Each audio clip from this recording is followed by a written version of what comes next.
Programa Propósito de Vida, com Pastor Rosival Molina. Olá, bom dia! Hoje é um dia muito especial, pois neste mês de agosto estamos retornando com o nosso programa Propósito de Vida. E eu tenho certeza que os minutos que passaremos juntos aqui serão muito abençoados tanto para a sua vida como também para toda a sua família. Para iniciar, iremos meditar sobre a provisão de Deus em nossas vidas. Talvez eu esteja falando nesse instante com alguém que já passou por uma situação de grande angústia ou por algumas dificuldades financeiras em sua vida. No entanto, fique firme, pois a palavra de Deus nos diz em Ageu 2:8: Minha é a prata e meu é o ouro, disse o Senhor dos Exércitos. Fique conosco e assista a mensagem a seguir com o pastor Rosival Molina e assim entenda o que fazer para enfrentar e vencer todos estes momentos em sua vida.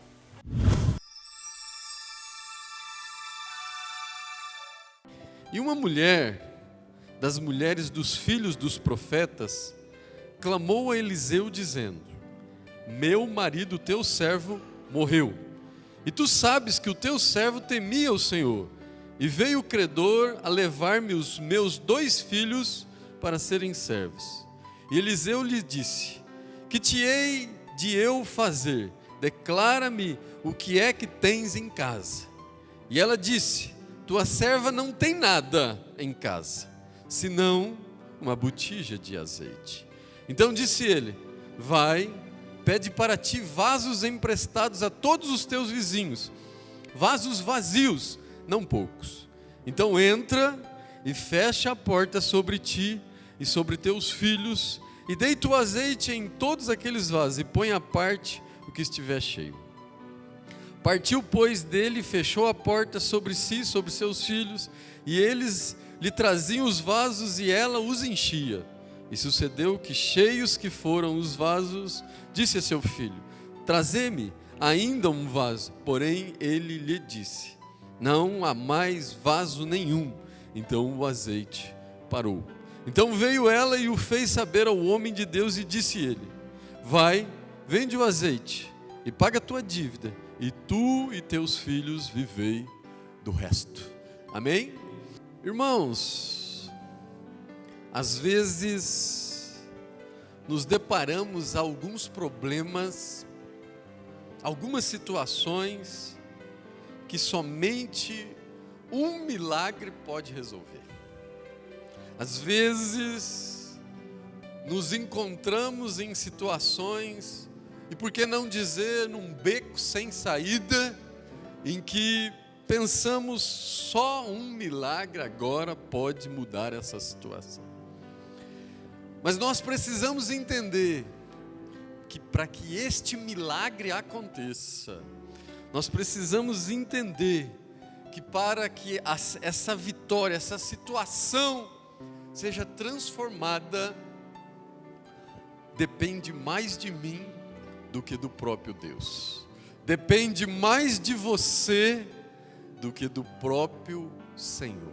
Depende mais do que você vai fazer, de como você vai reagir, do que do próprio Deus. Como assim, pastor? Como assim? As nossas atitudes e os nossos comportamentos irão determinar o milagre de Deus nas nossas vidas. A Bíblia nos diz em Isaías 1:19: Se quiserdes e obedecerdes, comereis o melhor desta terra. Eu quero dizer para você: creia que o milagre vai acontecer, mas é preciso que você entenda o que fazer. E nós vemos aqui algumas coisas que esta mulher fez. A Bíblia nos diz que ela tomou uma iniciativa. A Bíblia nos diz que ela saiu ao encontro do homem de Deus. A Bíblia diz que ela foi até Eliseu. E ela então chega diante dele e diz: O meu marido, o teu servo, aquele que temia o Senhor, morreu. E ele deixou algumas dívidas, ele deixou aí umas questões para serem resolvidas. E se eu não resolver, vão levar os meus 2 filhos para serem servos, como quitação desta dívida.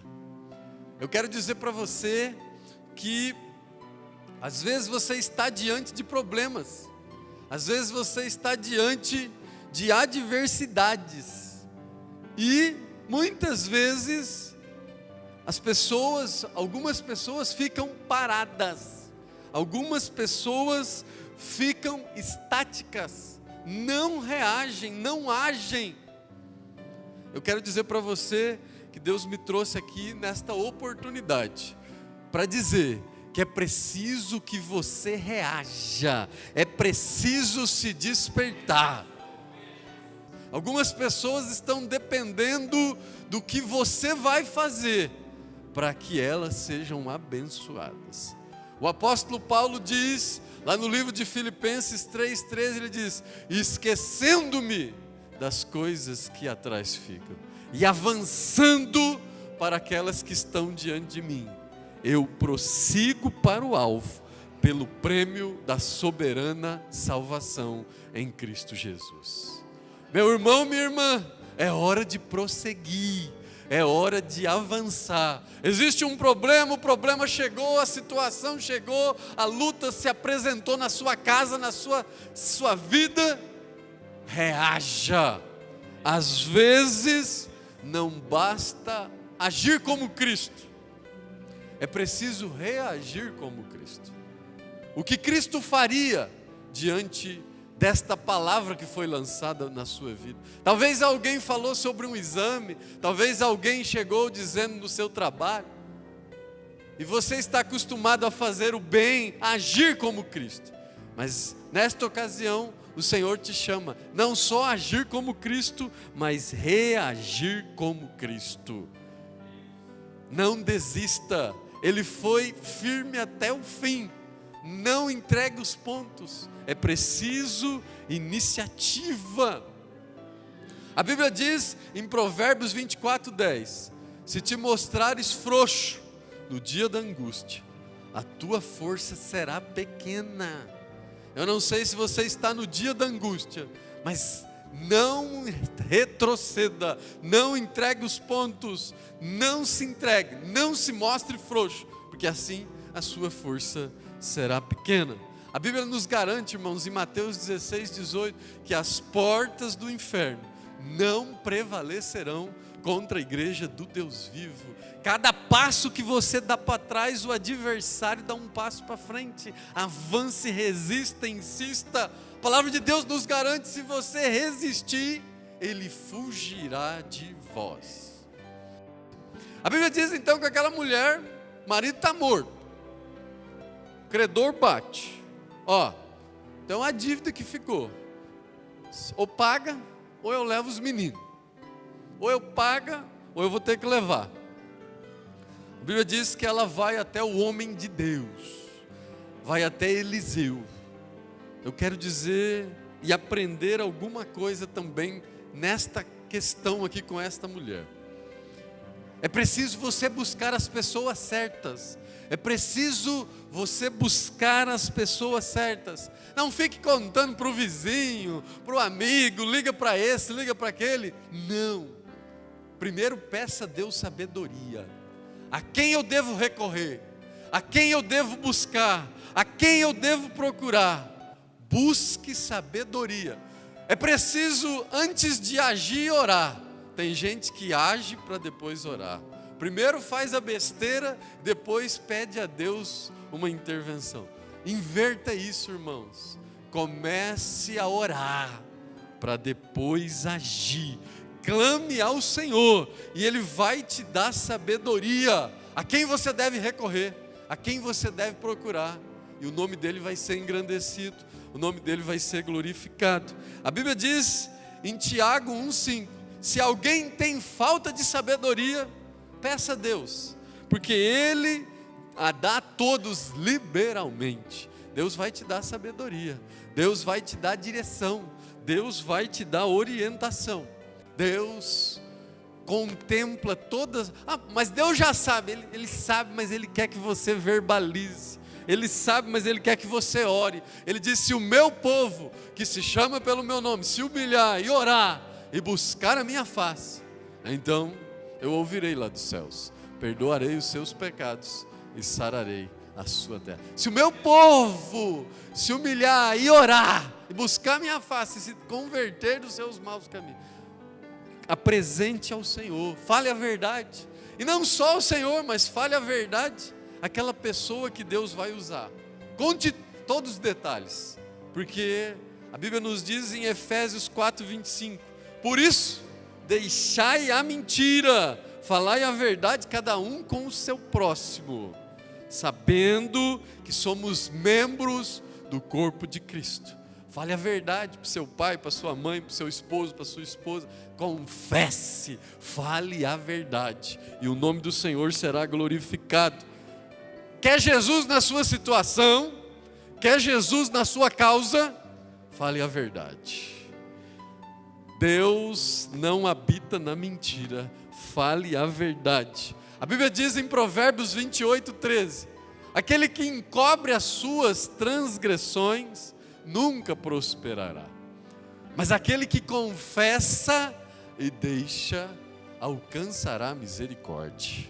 Fale a verdade, confesse, peça perdão, fale o que precisa ser falado, e o resto é o Espírito Santo que vai trabalhar nesse coração, é o Espírito Santo que vai trabalhar na mente, é o Espírito Santo que vai trabalhar nesta causa. Quando você pede perdão, quando você confessa, existe uma quebra de maldição, existe uma quebra de uma situação, e o Espírito Santo assume as rédeas desta questão.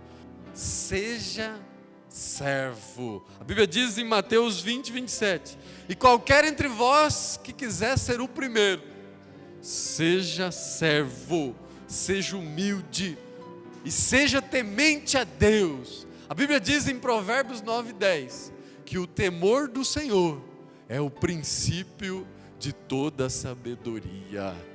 O temor do Senhor. Pastor, o que é o temor do Senhor? A Bíblia diz em Provérbios 8:13 que é odiar o mal, a soberba, a arrogância, a boca perversa.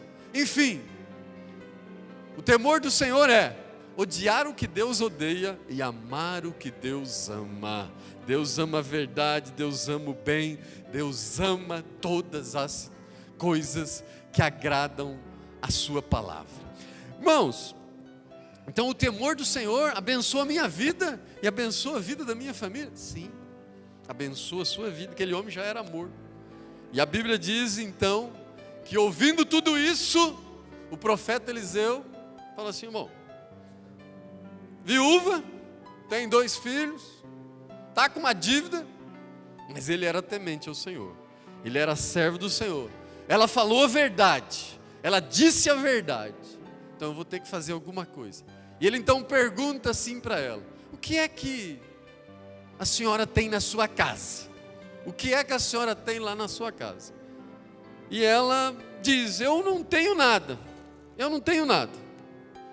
a não ser uma botija de azeite, a não ser uma pequena botija de azeite. Eu quero dizer para você que Deus é o Deus que trabalha no impossível. A Bíblia diz em Lucas 1:37, porque para Deus nada é impossível. A Bíblia diz em 1 Coríntios 2:9 que aquilo que os olhos não viram, os ouvidos não ouviram e nem subiu ao coração do homem, é o que Deus tem preparado para aqueles que o amam. Deus quer te surpreender. Deus é assim, Ele faz assim. 1 Coríntios 1:27 diz que Deus escolheu as coisas loucas deste mundo para confundir as sábias, as coisas que não são para confundir aquelas que são. Deus vai te surpreender. É a partir do nada, é a partir do insuficiente, é a partir daquilo que você acha pouco, pequeno. Deus vai fazer uma grande obra na sua vida e na sua casa, na sua história. Na ocasião, havia uma multidão, mais de 5.000 pessoas. e ouvindo Jesus, e chegou o entardecer, lá no livro de Mateus 14, 17, a Bíblia nos diz que o Senhor pergunta: o que vocês têm aí? Não temos praticamente nada, são 5 pães e 2 peixes. A Bíblia diz que todos comeram e se fartaram, e ainda levaram 12 cestos cheios, a partir do que era insuficiente, a partir daquilo que era nada. Deus vai fazer na sua vida e na sua história. Pastor, mas é pouco, é insuficiente. A Bíblia nos diz, irmãos, Mateus 25, 21, no pouco foste fiel, e sobre o muito eu lhe colocarei. Seja fiel. É um pouquinho de esperança, é um pouquinho de fé, é um pouquinho de expectativa. Só tem um jeito. É nesse jeito que Deus vai trabalhar. A Bíblia diz que Ele fala para aquela mulher: você tem só uma botija de azeite? Então vai para sua casa, chama os vizinhos, pede vasilhas emprestadas, não poucas, muitas. Chama os teus filhos, fecha a porta e começa a derramar o azeite. Aqui nós entendemos que a importância dos relacionamentos, a importância de ter relacionamentos. Imagine se aquela mulher não tivesse relacionamento com os vizinhos. Como que ela ia pedir vasilha emprestada? Como? A Bíblia nos diz em Salmo 133, verso 1: ó, quão bom e quão suave é que os irmãos vivam em união. E lá no verso de número 3, a Bíblia nos diz: porque ali o Senhor ordena a bênção. Deus quer usar a sua vida, Deus quer usar os seus relacionamentos, Deus quer usar a sua casa. Mas é preciso, irmãos, que você invista em relacionamentos. É preciso investir. E hoje, no mundo atual, está tão difícil isso. Todo mundo pensa em si, para si, é individualismo, é egoísmo. Mas a Bíblia nos diz em Colossenses 3,13, que nós devemos suportar uns aos outros, e perdoando-vos uns aos outros, como Jesus nos ensinou. Pastor, quantas vezes eu preciso perdoar? 70 vezes 7 por dia. Você precisa investir em relacionamentos. Você não sabe como que Deus quer te usar na vida dessas pessoas. Você não sabe como Deus quer usar estas pessoas na sua vida. Você não sabe. Talvez você está esperando do político, do patrão, desse, daquele. Deus surpreende. Ele pega aquele que não é e faz ser. Invista em relacionamentos. Invista nas pessoas. Mas para isso, faça o que está escrito em Lucas 6,31.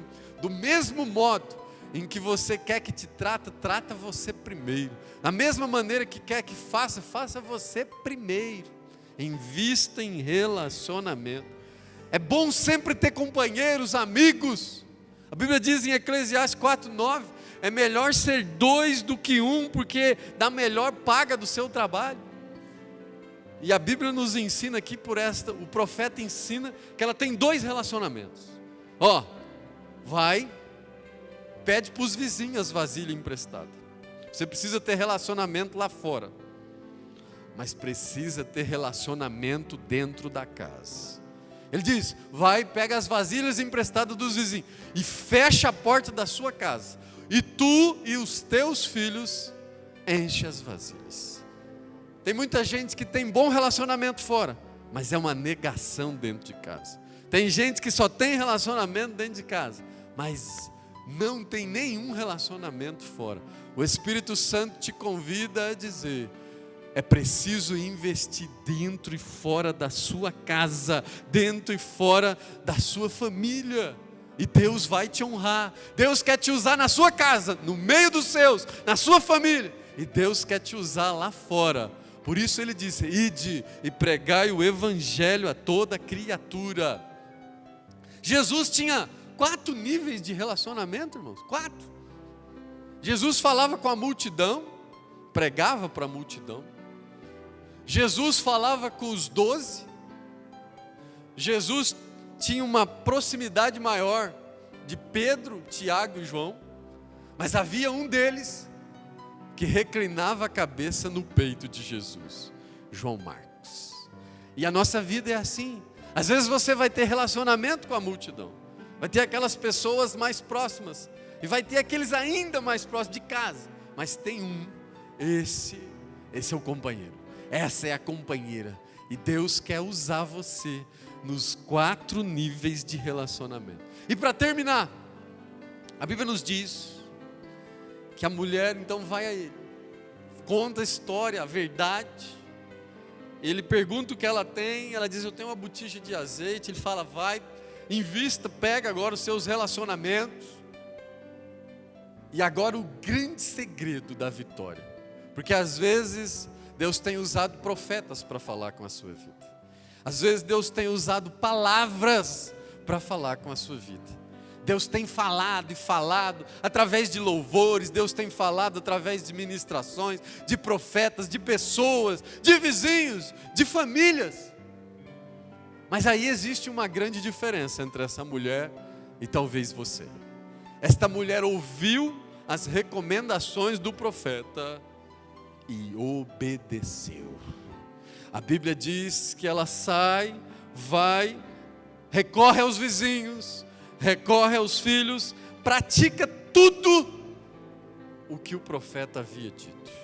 Eu quero dizer para você que o seu milagre vai acontecer quando você exercitar a sua fé, quando você exercitar a sua obediência. Se eu tivesse que te falar em 2 palavras o segredo da sua vitória: fé e obediência. A Bíblia diz que, Tiago 2,26, que assim como o corpo sem o espírito é morto, assim a fé sem as obras também é morta. Você precisa ouvir esta palavra, mas você precisa praticar. A Bíblia diz em 2 Crônicas 20:20, crede no Senhor vosso Deus e irá bem, estará seguro, e crede nos profetas e prosperareis. Deus quer prosperar a sua vida, Deus quer prosperar a sua história, Deus quer mudar esse cativeiro, Deus quer mudar essa situação. Em 1 Samuel 15:22, a Bíblia nos diz que eis que o obedecer é melhor do que sacrificar. Obedeça a palavra, pratique a palavra, viva a palavra, tenha fé em tudo que a palavra te diz, e o nome do Senhor vai ser engrandecido. O próprio Jesus nos fala sobre isso. Ele diz em Mateus 7:21, ele diz assim: nem todo que me diz Senhor, Senhor entrará no reino dos céus, mas aquele que faz a vontade do meu Pai que está nos céus. Não adianta só dizer, não adianta só ouvir, mas é aquele que faz a vontade do meu Pai que está nos céus. A Bíblia nos diz então, irmãos, que quando aquela mulher obedece, vai até a sua vizinhança, recolhe as vasilhas, entra na sua casa, chama os seus filhos, começa a derramar o azeite. A Bíblia diz que então ela pergunta para um dos filhos: trazei mais um vaso. E ele diz: mãe, acabou, terminou as vasilhas. E a Bíblia diz que o azeite parou. Ela volta para contar tudo ao profeta. E a Bíblia diz que o profeta diz: vai, vende, paga suas dívidas e vivei do resto. O que o Espírito Santo está nos ensinando aqui? Que quando você crê e quando você obedecer, o impossível vai acontecer na sua vida, o impossível vai acontecer na sua história. Se você crer e obedecer, o milagre, o impossível que aos olhos dos homens, aos olhos, talvez até aos seus olhos é impossível, vai acontecer na sua vida. E uma segunda coisa, Deus vai suprir as suas emergências, as suas necessidades urgentes atuais. Deus vai visitar, Deus vai trabalhar nas suas situações. Eu não sei se é uma cura, eu não sei se é uma restauração, eu não sei se é uma libertação, mas Deus vai entrar com uma transformação emergencial. Ele não chega atrasado, ele chega na hora. Deus vai suprir emergencialmente essa situação, essa angústia que está te afligindo. E não só isso, Deus vai fazer o impossível. Deus vai suprir essa situação emergencial. E por último, Deus vai suprir as suas necessidades futuras. Deus vai prover na sua vida, haverá tranquilidade. Não andeis ansiosos com o que há de comer, há de beber. A Bíblia diz em Mateus 6,33: buscai primeiro o reino de Deus e a sua justiça, e as demais coisas serão acrescentadas na sua vida e na sua história. Como disse Elias lá em 1 Reis 17,16: da panela a farinha não se acabou, da botija e o azeite não faltou. Não vai faltar farinha, não vai faltar azeite, o nome do Senhor vai ser engrandecido, o impossível vai acontecer, o milagre vai chegar. Na escola, quando entramos nos nossos primeiros anos, aprendemos o ABC. Com Jesus é diferente. Você precisa aprender não o ABC, você precisa aprender a obedecer. Obedeça a palavra e o milagre vai chegar na sua vida, porque Ele prometeu em Mateus 28:20: eis que estarei contigo todos os dias da sua vida até a consumação dos séculos. Amém. Jesus está contigo. Amém.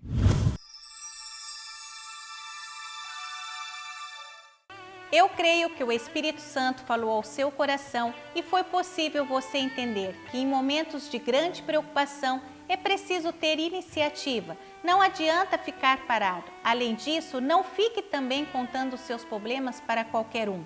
Escolha as pessoas certas. Seja sempre franco e verdadeiro. Esteja pronto a servir a Deus e também ao seu próximo. Cultive os seus relacionamentos e, por fim, seja obediente à palavra de Deus, exercitando sua fé, pois a palavra de Deus diz em Isaías 1,19: se quiserdes e obedecerdes, comereis o melhor desta terra. Anote ainda o nosso WhatsApp logo abaixo e envie também os seus pedidos de oração.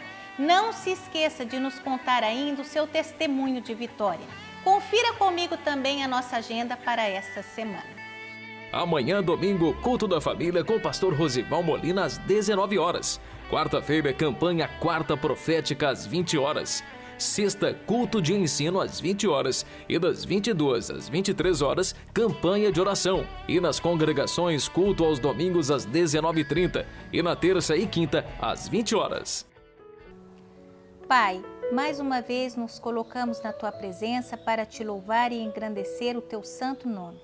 Te agradecemos por todas as maravilhas e milagres que já nos tem concedido. Obrigado por Tua palavra nesta manhã, obrigado por Tua presença neste dia.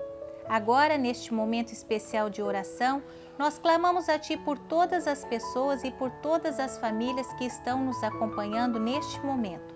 Onde quer que elas estejam, seja na sua casa, no seu trabalho, num leito de hospital, numa situação de aprisionamento físico ou espiritual, nós suplicamos a Ti para que o Teu Espírito Santo venha visitar todas estas pessoas, dando refrigério à sua alma, operando cura no corpo e na mente. Retira todo o sentimento de desânimo, de falta de fé, fortalece o emocional, o sentimental. Deus, nós clamamos a Ti por todas as famílias, por todos os relacionamentos. Visita os casais, pais e filhos, irmãos e irmãs. Deus, restaura o lar do Teu filho e da Tua filha, Senhor. Aumenta o amor, amplia o entendimento, a compaixão.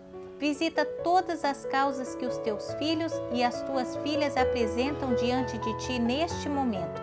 Derrama a Tua bênção e que mais uma vez o Teu nome venha a ser glorificado. Nós cremos na Tua intervenção na vida de todas estas pessoas, em nome de Jesus. Amém.